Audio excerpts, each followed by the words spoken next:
Hundreds of student loan borrowers are in limbo this morning after two judges blocked parts of President Biden's loan forgiveness plan this week. The preliminary injunctions issued by two federal Obama-appointed judges in Kansas and Missouri mean the Biden administration cannot reduce borrowers' monthly bills by as much as half starting on July 1st. Parts of the SAVE plan, which has canceled $5.5 billion in debt for more than 414,000 borrowers since its launch in August, are now suspended until lawsuits filed by two groups of states challenging its legality are decided. Joining me now for more insight is one of the state officials that filed suit to stop the SAVE program, Kansas Attorney General Kris Kobach. Attorney General, welcome to the show. Great to be with you. Your suit argues that the Biden administration is exceeding its authority. He's overstepped with the student loan forgiveness plan. Explain to me why.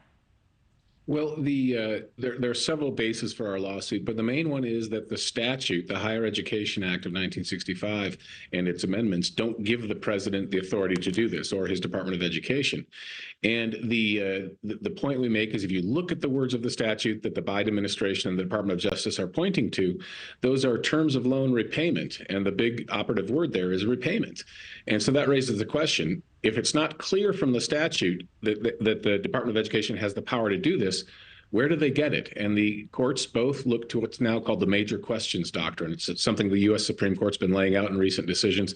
And that is if an agency is undertaking a major question that only Congress really has the power to decide, that agency can't do it unless it has clear authorization from Congress, and there just isn't clear authorization in the statute. I do want to share a tweet from you after the judges move. It says this, quote, "Blue-collar Kansas workers who did not go to college shouldn't have to pay off the student loans of New Yorkers with gender studies degree," end quote. I have to ask, sir, do you think this is an oversimplification of this issue? Wouldn't people in Kansas who are also struggling to make their loan payments, wouldn't this program help them as well? Well, I think in this economy, people are struggling all across the board. But the point is this, sometimes I think people think in the abstract that loan forgiveness just means everything goes away. But the loan doesn't disappear. The debt is transferred from the borrower to the taxpayer.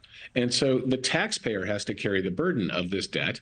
And that taxpayer includes people who didn't go to college, people who worked their way through college, people who saved a lot of money and then went to college, or maybe their parents saved the money.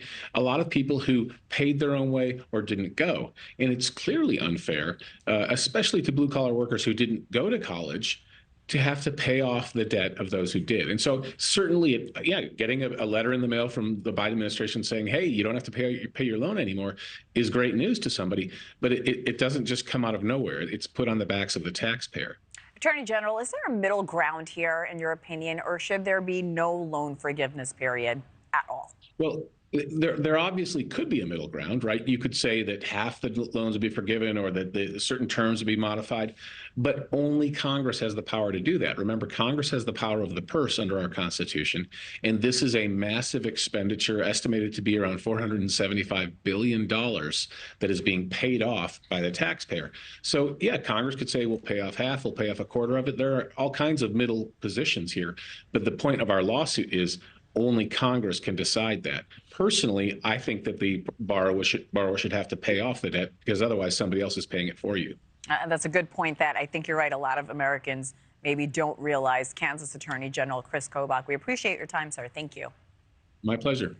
Thanks for watching, everybody. Go to joinnn.com to find NewsNation on your television provider. Also, don't forget to click that red subscribe button below to get more of NewsNation's fact-driven, unbiased coverage.